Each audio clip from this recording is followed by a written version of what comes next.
Ngayong paparating na taong 2024, naisip mo na ba kung anong motorsiklo ang bibilin mo sa susunod na taon? Sa video na ito, itatalakayin natin ang line-up model ng Yamaha Motors na may mga affordable price. Mga modelo na siguradong magugustuhan mo at baka makatulong na rin sa'yo. Pero bago yun, syempre, kung bago ka pa lamang po dito sa aking channel, baka naman kaibigan pwede mo maklik yung subscribe button pati na ang notification bell para naman ma-update ka palagi sa mga video na gagawin ko pa. Alright, simulan na natin to!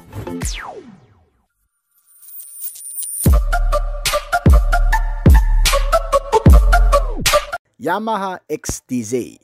Lokal na inilunsad noong Hulyo 2014 itong Yamaha XTZ 125. Isang dirt bike na sadyang ginawa para sa iyong mga off-road ride adventure. Sa Pilipinas, ang XTZ 125 ay kasalukuyang inaalok sa isang standard variant lamang. Ang nasabing variant ay mabibili sa halagang 87,900 pesos. Sa mga klase ng mga pagpipilian sa kulay nito na available sa asul at puti na klase. Sa kabila ng pagiging entry level na off-roader, ang Yamaha XTZ 125 ay may standard at may dissenting features na kinabibilangan ng mga pangunahing kagamitan gaya ng naka-halogen headlamp at tail lamp at mga naka-analog gauge. Makakuha ka rin ng maginhawang cargo carrier at makapal na cushioning sa mga upuan nito para sa maximum load capacity. Ang makina nito ay pinapagana ng isang 124 cubic centimeter na displacement capacity with air-cooled type na cooling system, naka 4-stroke single overhead camshaft engine na gumagawa ng maximum output na 12 horsepower at 12 Nm ng torque. Pagkatapos ay pinares ito sa isang 5-speed na manual transmission. Sa mga detaling yan, kaya sapat lamang makagawa ng kabuang bilis na umaabot sa 105 km/h. May kalakihan na fuel tank capacity na 11 liters at carburetor pa. Pero hindi naging hadlang sa Yamaha XTZ 125 para mas maging matipid sa gasolina. Ito ay kumukonsumo ng 40 km/l. Sa napaka-flexible na katangian din ng mga suspensions nito, kaya pati sa malulubak, mapuputik at mababatong kalsada ay napakainam gamitin. Ang dirt bike na ito ay nilagyan din ng seguridad at pangkaligtasan, makakapit na braking system na may kasamang passing light switch. Ang kasalukuyang presyo nito ay umaabot ng 87,900 pesos sa Philippine market. Yamaha FZI 150. Ang Yamaha FZI 150 ay may matalas na disenyo na may kasamang lakas at kahusayan na siguradong makakaakit sa mga rider ngayon. Bukod sa pagiging kauna-unahang fuel-injected type na motorsiklo sa kategorya ng street bike, ang commuter bike na ito ay nakatanggap din kamakailan ng ilang pag-upgrade na ginawa sa buong sistema at disenyo nito. Ito ay mas panalong package kaysa dati. Kapansin-pansin din sa kanilang segment na Yamaha FZ ay nakakuha ng kabuwang 69,627 lokal na benta noong nakaraang 2018 sa Pilipinas. Ang bike na ito ay naalok sa isang standard na variant na nagkakahalaga ng 99,800 pesos. Ang Yamaha FZI 150 ay maaaring makakuha din ng alinmang available color, ang pula at itim. Ang two-wheeler bike na ito ay may standard at may eksaktong dami lang din ng mga features, kabilang ang naka-digital panel gauge at halogen headlamps. Nakakuha ka rin ng isang pares na mukhang sporty sa 17 alloy wheels nito at malalaking sukat ng tires. Dumagdag sa kabuwang forma at estilo nito. Ang nagpapagana sa kabuwang makina nitong motor ay isang 149 cubic centimeter na displacement, naka air-cooled type na cooling system at may 4-stroke single overhead camshaft engine na nagpapalabas ng maximum output na 12 horsepower at 13 Nm ng torque. Ang mill na ito ay ipinares sa isang 5-speed manual transmission at nagtatampok din ng ilang mga pangkaligtasan at pangseguridad. May kasamang passing light switch, malakas na braking system at malawak na visibility.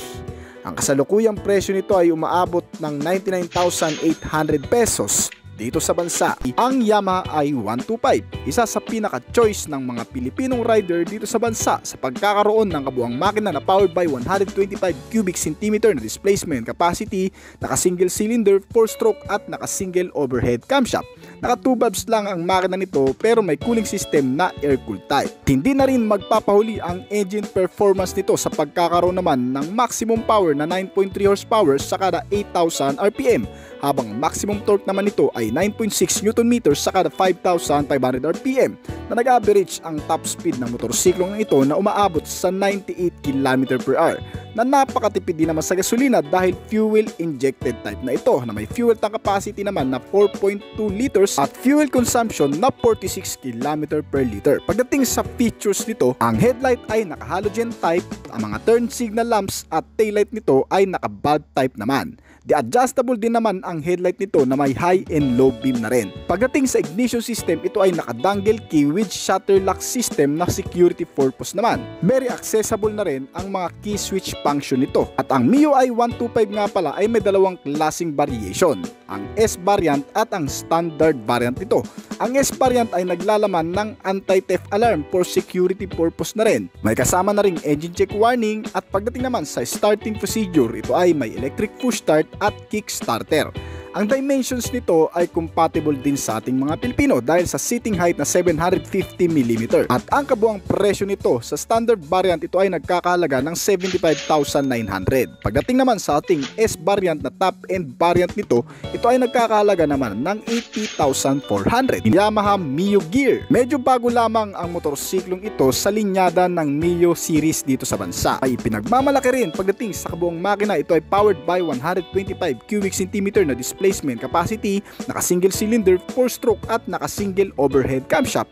Naka 2 valves din ang makina nito na may cooling system na air-cooled type. Pagdating sa engine performance ay hindi rin pahuhuli sa pagkakaroon naman ng maximum power na 9.3 horsepower sa kada 8,000 RPM, habang ang maximum torque naman nito ay 9.6 Nm sa kada 5,500 RPM, na nag-average ang top speed ng motorsiklong ito na umaabot naman sa 98 km per hour. At napakatipid na rin ito sa consumption sa gasolina dahil ito ay naka-fuel injected type na may fuel tank capacity na 4.2 liters at fuel consumption naman na 45 km per liter. Pagdating sa mga features nito, ang headlight at ang taillight nito ay naka-LED type na, maliban na lang sa mga turn signal lamps nito na naka-bulb type pa. At adjustable na rin ang headlight na may high and low beam. Pagdating sa kanyang ignition system, ito ay naka-dangle key type pa na may shutter lock system for security purpose. At napaka-accessible na rin ng mga key switch function nito. May engine check warning, retractable hook na pwedeng pagsabitan ng mga bagay na pwedeng isabit dito.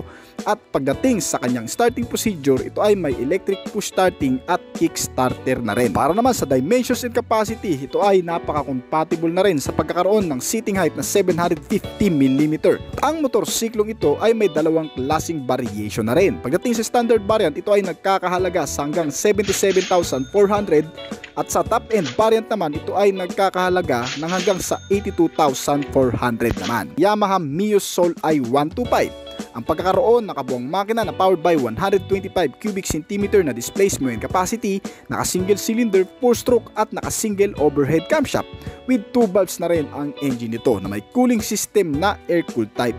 At ang engine performance nito ay malakas-lakas na rin sa pagkakaroon ng maximum power na 9.3 horsepower sa kada 8,000 RPM, habang ang maximum torque naman nito ay 9.6 Nm sa kada 5,500 RPM. Nag-average ang top speed ng motorsiklong ito na umaabot naman sa 100 km per hour, na napakatipid rin kumonsumo sa gasolina dahil ang fuel system nito ay fuel injected type na may fuel tank capacity naman na 4.2 liters at fuel consumption na 45 km per liter. At pagdating naman sa features nito, ang headlight ay naka-LED na, maliban sa taillight at mga turn signal lamps na naka-bulb type pa.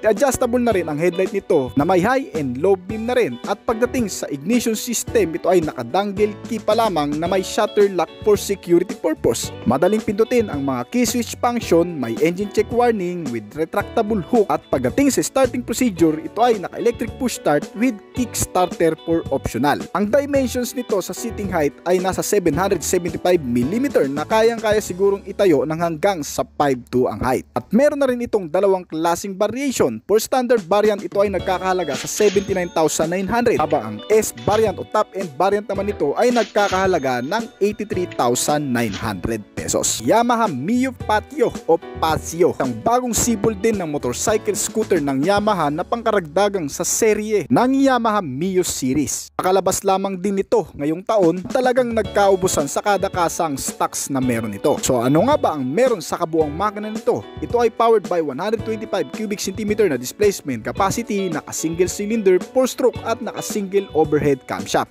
Naka 2 valves lamang din ang buong engine nito na may cooling system na air-cooled type. At pagdating sa engine performance, ito ay may maximum power na 8.3 horsepower sa kada 6,500 RPM, habang ang maximum torque naman ito ay 9.9 Nm sa kada 5,000 RPM, na nag-average ang bilis ng motorsiklong ito na umaabot sa 105 km/h, na napakatipid na rin sa konsumo ng gasolina dahil ito ay naka-fuel injected type na may fuel tank capacity na 5.5 liters at fuel consumption naman na 45 km/liter. Pagdating sa mga halagang features, ang headlight at taillight nito ay naka-LED na, maliban na lang sa mga turn signal lamps na naka-bulb type pa. Adjustable na rin ang headlight nito na may high and low beam na rin, with side stand engine cutoff switch at shutter lock system for standard variant. Dalawa kasi ang variation nito. Pagdating sa top end variant nito ay naka-keyless entry, pero hindi nga lang ito lumabas dito sa bansa dahil ang dinala nila dito na variation ay ang standard variant lamang. Pero bukod dyan ay napaka-accessible na rin ito sa mga key switch function. May engine check warning with retractable hook at electric push starter na rin. At may mga console pocket na rin ito na talagang nagpapaganda rin sa motorsiklong ito. Pagdating sa dimensions nito, ang seating height ay umaabot sa 750mm na kayang-kayang abutin or itayo ng hanggang sa 5'2" ang height. Ang kabuang presyo nito sa standard variant na lumabas dito sa bansa ay nagkakahalaga ng 88,900. Yamaha Mio Gravis 125 na isa sa pinakahinahangaan din pagdating sa pagiging malakas, gwapo at futuristic na katangian nito. Sa makabagong forma at estilo nito ngayon ay may kaakit-akit na youthful design na nagbibigay ng malawak na imahinasyon sa kung gaano kaganda at kaagresibo ng motor na ito. Sa front face na mukhang intelihente at sinamahan ng full LED type headlamps, signal lamps, fully compact lighting system with DRL na nagbibigay ng durability at napakaliwanag na surface sa tuwing ito'y napapasabak sa madidilim na kalsada. Iba-iba man tayo ng taste mga kaibigan, pero mapapawaw ka na rin talaga sa ganda ng forma nito ngayon na nababagay sa futuristic na katangian. Samahan pa yan ng 3D emblem logo na Mio Gravis sa buong body fairings at ilan sa mga graphic decals design at texture ng color combination ay bumagay din talaga sa buong hubog ng itsura nito ngayon, at ang napakaangas na digital instrument panel na nag-o-offer ng accurate information, user-friendly at very reliable. Mas pinalakas naman ito compare sa dati. Sa pagkakaroon ng 125 cubic centimeter na displacement capacity, naka-single cylinder, 4-stroke single overhead cam, 2 valves na engine at air-cooled type na cooling system. At nadagdagan din ito ng SMG na bagong sistema o tinatawag na Smart Motor Generator na sinamahan ng naka-fuel injected type na fuel system. Sa ngayon ay mas tumipid pa daw ang konsumo nito. Ang transmission type nito ay V-Vel type automatic na kayang mag-produce ng maximum output level na 9.5 horsepower sa kada 8,000 RPM at 9.5 Nm of torque naman sa kada 5,500 RPM. Malakas na arangkada sa pinalakas na makina na ngayon ay kayang bumirit ng hanggang sa 110 km/h at mayroong kaunting pagbabago sa starting nito.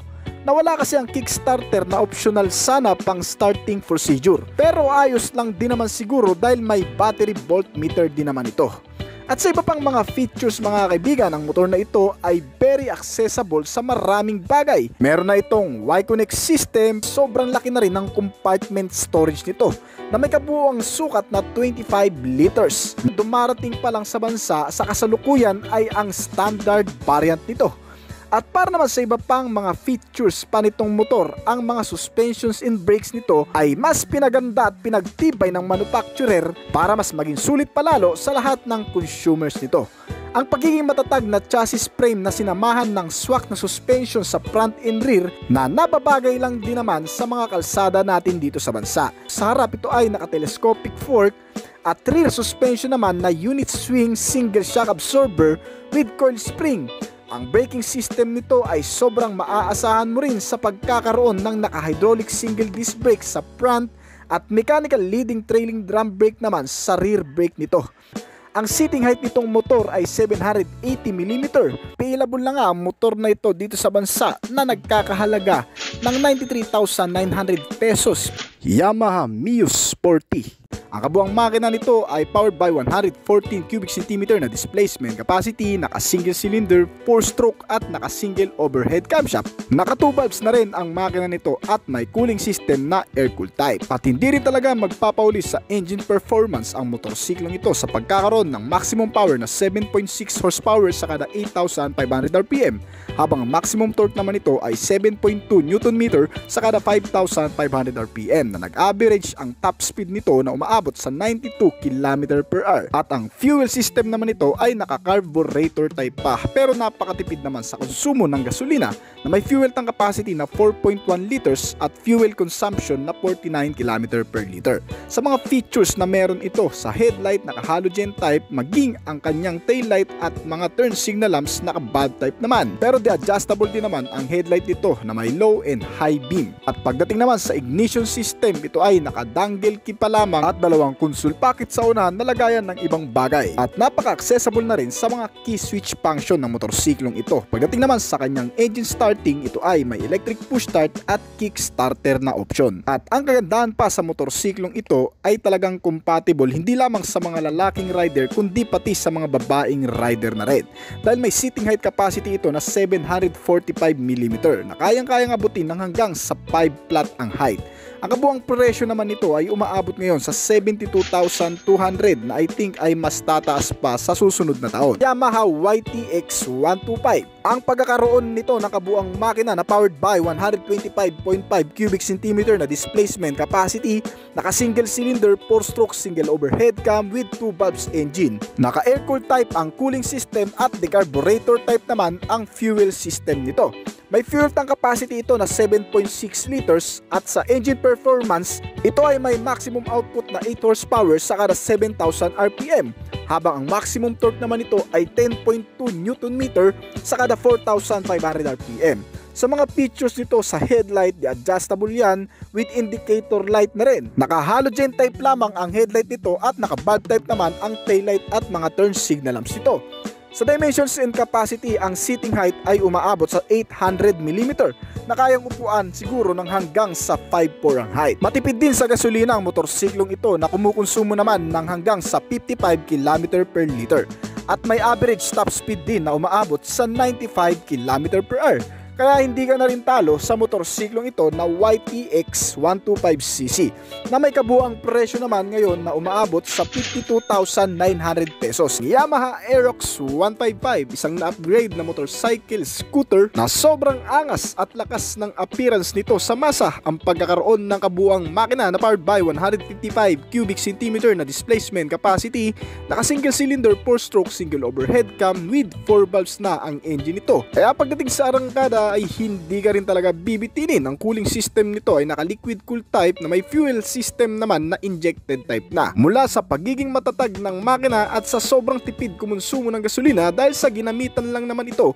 ng Blue Core technology at VVA o variable valve actuation na exclusive lamang talaga sa Yamaha Motors. Bore stroke size ito na 58mm by 58.7mm at compression ratio na 10.6:1. Sa average maximum output, ito ay nakakagawa ng 15.1 horsepower sa kada 8,000 RPM, habang ang maximum torque naman ito ay 13.8 Nm sa kada 6,500 RPM. Kaya pagdating sa kabuuang bilis mga kaibigan, ito ay nakakagawa lang din naman ng hanggang sa 125 km/h.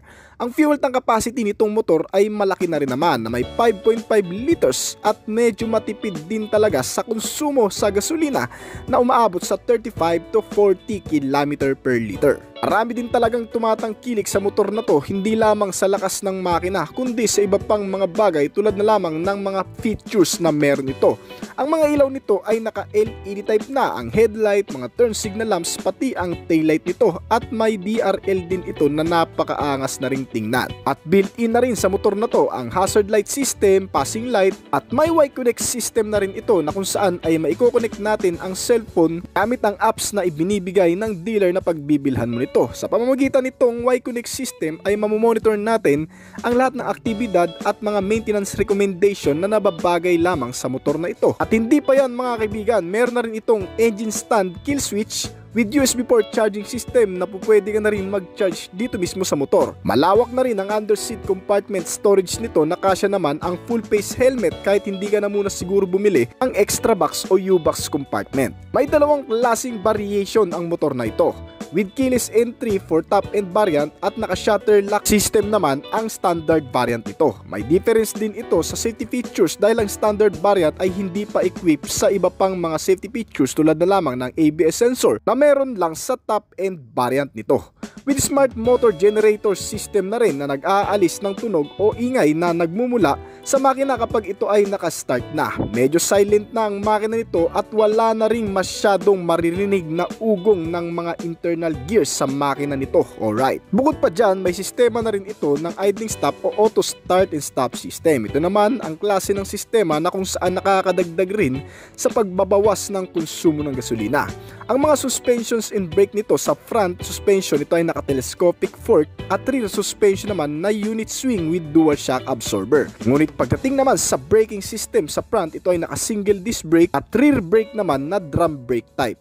Sa wheel and tires mga kaibigan, sa front ito ay may sukat na 110 by 80R14 habang ang rear tire size naman nito ay 140 by 70R14. Naka-tubeless tires at alloy wheel na rin ang mags nito. Hindi na masyadong poproblemahin dahil hindi naman kaagad napaplat ang mga ganitong klase. At sa dimension naman tayo, sa sitting height ay nasa 790mm na kayang upuan ng hanggang sa 5'4" flat ang height. Pero kung hindi ka talaga pinalad at nagpipilit ka dahil nga sa ganda nitong Yamaha Aerox ay pwede mo namang babaan ang suspensions nito at ang gulong na rin ay mas panipisan para mas maabot mo pa. At para naman sa kabuuang presyo mga kaibigan, nagre-range ang presyo nito pagdating sa standard variant. Ito ay nagkakahalaga ngayon ng hanggang sa 124,000 pesos. Ang top end variant naman natin ay nagkakahalaga ng hanggang sa 142,900. Yamaha Sniper 155. Ang pagkakaroon ng kabuuang makina na powered by 155 cubic centimeter na displacement capacity, naka single cylinder 4-stroke single overhead cam with 4 valves na rin ang buong makina nito. May cooling system na liquid cooled type at fuel system na rin na injected type. Naka Blue Core technology at BBA na rin ang buong makina nito. Kaya sa kada buga ng arangkada ay hindi ka rin talaga bibitinin. May bore and stroke size na 58mm by 58.7mm. Hindi nagkakalayo sa Yamaha Aerox. Ang compression ratio nito ay 10.5:1 naman. Pagdating sa maximum output, ito ay may 17.8 horsepower sa kada 9,500 RPM, habang ang maximum torque naman nito ay 14.4 Nm sa kada 8,000 RPM. Sa average top speed na nagagawa ng motor na ito ay talagang sobrang bilis din. Ito ay umaabot ng hanggang sa 135 to 145 minsan kilometer per hour. Kadepende rin kasi sa magpipihit ng throttle yan mga kaibigan. May iba na kahit kaya pa ay natatakot talagang ipihit. Kaya malamang ay may ihihigit pa sa 145 km per hour. Ang fuel tank capacity nito ay 5.4 liters na may fuel consumption naman na 46 km per liter. Matipid na rin ang motor na to kaya sobrang reliable talaga for daily commuting system. Ang mga features nitong motor ay hindi na rin naman tinipid. Pagdating sa mga ilaw nito, lahat yan ay naka-LED na. Mapa-headlight, tail lamp, maging ang mga turn signal lamps nito ay naka-LED type. Ay low and high beam naman ang headlight nito, kaya na-i-adjust mo depende sa brightness na kinakailangan. May hazard light system na rin ito with passing light switch na kung sa direktibong paggagamitan ay mapapakinabangan. May auto start and stop system na idling stop na tumutulong din sa pagpapatipid ng gasolina. At meron na rin kasamang USB port charging system. At meron na rin itong Y-Connect system na advantage na rin ng motor na ito. May dalawang klaseng variation din ito na pagpipilian. Ang naka-keyless entry for top-end variant at with shutter lock system naman sa standard variant natin. Siyempre, hindi rin nawawala sa motor na to ang clutch assist and slippery. Nagre-reduce ng clutch lever loads during downshift na nagko-contribute naman ng mas komportabling pagsakay. So ito yung mga ginagamit nila sa kanilang mga manual motorcycle, sa lahat ng mga manual siguro. Kaya very safe na rin para sa mga beginner pa lang. lang. Siyempre, di keyless entry na nga rin pala itong top end variant, kaya hindi na rin basta-bastang mananakaw ng kahit na sino pa. Wala ang mismong dangle key o transmitter key nito sa malapit. At pagdating naman sa suspensions and brake nito, sa front ito ay naka-telescopic fork na may rear suspension naman na center monoshock absorber. Hindi matagtag ang isang ito kaya komportable ring sakyan. Ang mga brakes nito sa front ay naka-single disc brake with 2-piston caliper brake na may rear brake naman na single disc brake na rin. Ang wheel and tire size nito sa front ito ay 90 by 80 or 17, habang ang rear tire size naman nito ay 120 by 70 or 17. Naka-tubeless tires at alloy wheels na rin ang mags nito, kaya less maintenance na rin. Sa dimensions capacity, kayang-kayang upuan ng hanggang sa 5'3 ang height dahil nasa 795mm lamang ang seating height nito. Sa kabuuang presyo naman ng motor na ito, pagdating sa standard variant, ito ay nagkakahalaga ng hanggang sa 123,900 pesos sa Yamaha NMAX 155. Na sinasabing for daily use na rin ang motor na ito, pang long ride, pamamalengke, pamamasyal ay pwede rin talaga. Bagamat may pagka-bulky ang itsura nito, ay nakaka-relax din namang gamiting pang long ride dahil sa oposisyon ng pagkakaupo mo na akmang-akma rin talaga sa pagiging maxi scooter type nito. Ay footrest na kung saan ay hindi rin basta-basta mangangalay ang paa habang nakasakay dito. At ang ipinagmamalaki rin ng marami sa pagkakaroon ng kabuuang makina nito na powered by 155 cubic centimeter displacement capacity, naka single cylinder 4-stroke single overhead cam with 4 valves na rin ang buong makina nito na may cooling system na liquid cool type at fuel system naman na injected type. Ginamitan rin ng Blue Core at ng VVA o variable valve actuation. Sa bore stroke size nito, ito ay may 58mm by 58.7mm at compression ratio na 10.6:1. Sa maximum output, ito ay nakakagawa ng 15.1 horsepower sa kada 8,000 RPM, habang ang maximum torque naman nito ay 13.9 Nm sa kada 6,500 RPM. Sa lakas din ng arangkada nito na umaabot naman ng hanggang sa 128 km/h. At may kalakihan rin ang tangke ng gasolina nito na may 7.1 liters at kayang kumonsumo ng hanggang sa 30 to 35 km/L. Medyo may kalakasan daw talaga sa gas ang motor na ito, pero ayos lang din naman yan para sa iba na tanging ang disenyo, specs at lakas din ng motorsiklo ang habol lang dito. Para naman sa mga features na meron ito, ang mga ilaw nito ay naka-LED na rin. Maliban na lang sa mga turn signal lamps na naka-bulb type pa. May hazard light function na rin ang motor na ito at passing light switch, kaya kung sa emergency ay mas mapapakinabangan mo rin. May engine stand, kill switch at auto start and stop system o idling stop na tinatawag. Equipped na rin ang motor na ito sa Y-Connect system at meron na ring USB port charging system. Sobrang lawak din ng underseat compartment storage nito. Isa sa nagustuhan ko rito, ang full face helmet nakakasya lang din dito. May dalawang klaseng variation din ito. Ang naka-keyless entry for top-end variant na may kumpleto na ring safety features at ang standard variant naman na may shutter lock system lang. At para naman sa mga features na pangkaligtasan, ito ay equipped na sa anti-lock braking system at may kasama na rin traction control system na kung sa brake ay ang ABS na pumipigil sa force ng biglaang pagbibrake, itong traction control system naman ay para mas maiwasan ang anumang aberya o pagkadulas sa mga matutubig at malulubak na kalsada kung maidadaan. Para naman sa suspensions and brake nito, sa front ito ay naka-telescopic fork na may rear suspension naman na unit swing with dual shock absorber. Ang mga brake nito sa front ito ay naka-single disc brake at rear brake naman na naka-single disc brake na rin. Ang wheel and tires nito sa front ay may sukat na 110 by 70 R13, habang ang rear tire size naman nito ay 130 by 70 R30 naman. Naka-tubeless tires at alloy wheels na rin ang mags nito na sobrang kakapal din talaga. At para sa dimension nito, ang seating height nito ay nasa 765mm lang na kayang upuan ng hanggang sa 5'2 ang height. Pero dahil nga sa bulky ito, kung hindi ka talaga ganun katangkad ay medyo mapapabuka ka talaga. Ang kabuuang presyo sa kasalukuyan ng motorsiklong ito ay nasa 150,000 pesos. Yamaha MT-155. Ang pagkakaroon ng kabuuang makina na powered by 155 cubic centimeter na displacement capacity, naka single cylinder 4-stroke single overhead cam with 4 valves na rin ang buong makina nito.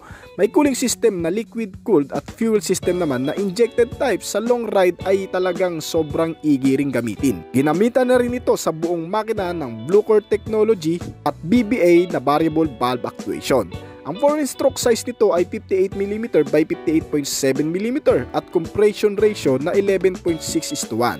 Pagdating sa maximum output ay sobrang lakas din na umaabot sa 19 horsepower sa kada 10,000 RPM, habang ang maximum torque naman nito ay 14.7 Nm sa kada 8,500 RPM. Sa average top speed ay magugulat ka sa sobrang lakas na umaabot naman ng hanggang sa 145 to 150 km/h. Pagdating sa fuel tank capacity ay hindi ka rin talaga bibitinin. Ang pagkakaroon ng fuel tank na umaabot sa 10 liters na kayang kumonsumo naman ng sobrang tipid na paraan na may 46 km/liter.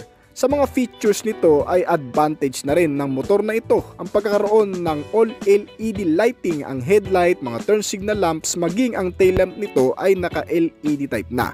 May hazard light system na rin ito with passing light switch at meron na ring auto start and stop system naman para sa karagdagang pagtitipid sa gasolina. Bago pa man matapos ito mga kaibigan, isang impormasyon lamang na mula sa bansang India na naglabas na ng panibagong modelo nito na 2.0. Ang bagong update daw di umano sa motor na ito.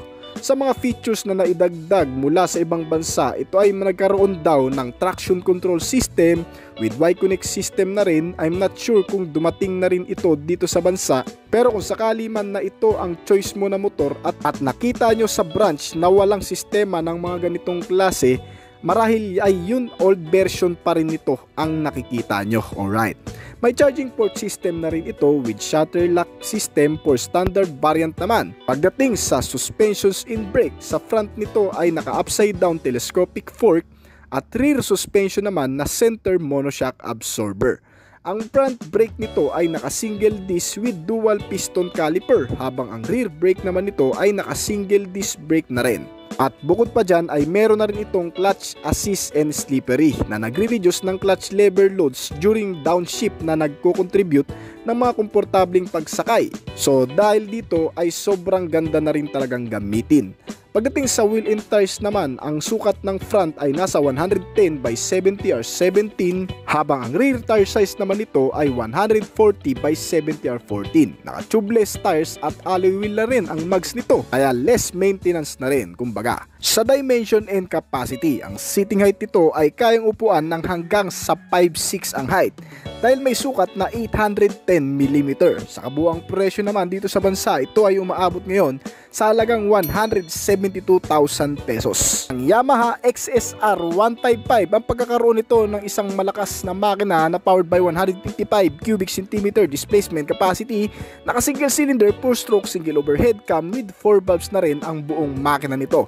May cooling system ito na liquid cooled at fuel system naman na fuel injected type. At equipped na rin ito ng variable valve actuation na may boring stroke size naman na 58mm by 58.7mm. Sa compression ratio naman, ito ay may 11.6:1. Kaya pagdating sa maximum output, ito ay may malakas na birada na rin na nagagawa na 19.2 horsepower sa kada 10,000 RPM. Habang ang maximum torque naman nito ay 14.7 Nm sa kada 8,500 RPM. Sa average top speed na sobrang lakas din naman, dahil ito ay nakakatakbo ng hanggang sa 145 to 150 km/h. May fuel tank capacity ang motor na to na 10 liters. Malaki-laki na yan kung sa long ride mo gagamitin. Ang fuel consumption naman nito ay sobrang tipid din na umaabot sa 40 to 45 km/liter. Para sa mga features na meron ang motor na ito ay sobrang upgraded na rin talaga, na pang new generation na rin. Lahat ng mga ilaw nito ay naka-LED type na, ang headlight at ang taillight, pero maliban sa turn signal lamps nito ay naka-bulb type pa. Ang mga gulong nito ay makakapal at makakapit rin daw talaga. na may dual purpose tires na kayang i-adapt ang anumang klaseng kalsada, so pwede siyang ipang off-road kung sakali man at mas makapit kahit sa madudulas o yung basang simento. With assist and slippery clutch na rin, kaya medyo magaang at hindi na rin nakakangalay gamitin, na napakadali lang din gawin ng sistema nito. Ang ignition system nito ay with shutter lock system pa o yung nakadangle key pa. Hindi naman issue yan kung maingat at may paglalagyan ka sa gabi ng motorsiklo. Para naman sa chassis and suspensions, ang front suspension nito ay naka-upside down telescopic fork, habang ang rear suspension naman nito ay naka-link type and center monoshock absorber na rin. Na base na rin sa mga nakagamit na ng motor na ito ay napakaganda ng bouncing at performance nito sa malulubak at mahahams na kalsada. Sa brake system naman ito sa front, ito ay naka-hydraulic single disc brake with dual piston caliper brake. Habang ang rear brake naman nito ay naka-hydraulic na rin with single disc brake na rin. At para naman sa wheel and tires nito, medyo may kakapalan din ang mga gulong nito na may sukat sa front na 110 by 70 R17, habang ang rear tire size naman nito ay 140 by 70 R17. Naka-tubeless tires at alloy na rin ang mags nito, kaya medyo less maintenance na talaga. Para naman sa dimensions nito, ang seating height nito ay kaya ring abutin ng hanggang sa 5'5 to 5'6 ang height, dahil may sukat ito na 810mm. Sa kabuang presyo ng motor na ito ay medyo pricey na rin, na may kabuang halaga na 175,000 pesos. Ang Yamaha YZF R15M naman, may dalawang klaseng variation ng motor na ito. Ang top-end variant na R15M at ang standard variant ito na R15 lang. Pero itong tatalakayin natin ay ang pinaka-top-end variant na, para mabanggit na rin natin lahat ng mga features nito.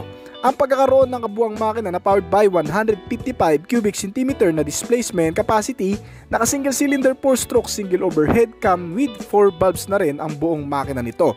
May cooling system ito na naka liquid cooled type at fuel system na rin na injected type. With BBA na rin ito, variable valve actuation, kaya sa arangkada at bilis na ipamamalas ay hindi ka rin talaga bibitinin. Sa bore and stroke size naman, ito ay may 58mm by 58.7mm na may compression ratio na 11.6:1. Ang maximum output na nagagawa ay malakas na rin na 19.2 horsepower sa kada 10,000 revolution per minute, habang ang maximum torque naman nito ay nasa 14.7 Nm sa kada 8,500 RPM. Ang average top speed nito ay pangkarera talaga, dahil umaabot yan sa 150 to 154 km/h. Sobrang bilis nito mga kaibigan, kaya sa bangkingan ay sisiw lang din talaga sa motor na to. Ang fuel tank capacity nito ay malaki na rin, dahil may 11 liters ito na kayang kumonsumo ng 40 to 45 km/liter. Sa mga features nito ay hindi na rin pinabayaan sa pagkakaroon ng mga ilaw na naka-LED type na. Ang headlight at ang taillight, maliban na lang sa turn signal lamps nito na naka-valve type naman. With assist and slippery clutch system na rin ang motor na ito, kaya hindi ka na rin mahihirapang imaniobra. Meron na rin itong side stand kill switch at with traction control system na rin for safety features, dahil nga madalas nating ibinabanking ang ganitong klaseng motor, mahalaga rin ang pagkakaroon nito ng traction control system. May dual channel ABS na rin itong top end variant na R15M, kaya mas safe na rin gamitin kung sa biglaang pagpepreno sa mabilis na takbo ay hindi ka mangangamba. Ang pagkakaroon din ng Y-Connect system sa motor nito ay napakaganda na rin, dahil dito ay mamimaintain mo ang pag-aalaga sa motor na ito. At quick shifter na nga rin pala ang motor na to, na sobrang dali ng pag-aralan. Hindi na rin nakakangalay kung sakaling isiship mo sa second, third at hanggang sa fourth, fifth na gear nito. Ang suspensions and brake naman sa front, ito ay naka-upside down telescopic fork na may size na 37.0mm. Ang rear suspension naman ito ay naka-swing arm link suspension with center monoshock absorber na hindi na rin naman ganun katagtag. Pagdating naman sa braking system nito, sa front ito ay naka-hydraulic single disc brake with dual piston caliper brake na may sukat na 282mm. Ang rear brake naman nito ay naka-single disc brake na may wheel and tires naman sa front ay may sukat na 100 by 80 R17, habang ang rear tire size naman nito ay 140 by 70 R17. Naka-tubeless tires at alloy na rin ang mags nito, kaya less maintenance din talaga. Pagdating naman sa dimension and capacity, dito ka rin talaga manghihinayang kung ang height mo ay hindi pinalad. Ang pagkakaroon ng kabuang sukat ng seating height nito na 815mm na I think kakayanin lang upuan ng hanggang sa 5'6" pataas na ang height. Ang kabuang presyo ng motor na ito ay medyo pricey din talaga, na halos magdadalawang daang libo na umaabot sa hanggang 199,000 pesos ang kabuang presyo nito. Kung gusto mo talaga ng motor na ito ay mas magandang pag-ipunan mo na.